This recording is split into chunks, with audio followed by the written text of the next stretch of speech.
Au salon du jeu vidéo Gamescom à Cologne, il y en a pour tous les goûts en matière de virtuel.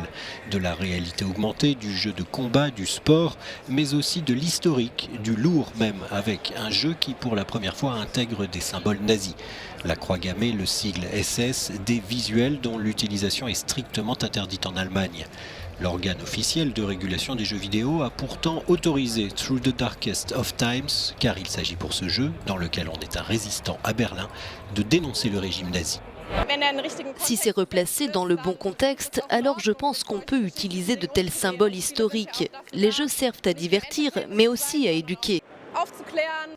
Dans sa première version, le jeu n'avait pas le droit de montrer de croix gammée ni de parler de juifs. Mais ses créateurs ont demandé que les jeux vidéo soient traités comme les films, par exemple, qui ne connaissent pas de telles restrictions.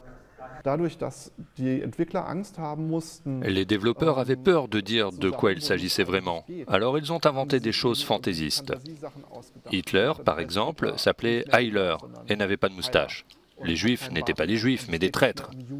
Je trouve que ça pose problème parce qu'il y a tout un aspect de l'histoire qui n'est pas représenté.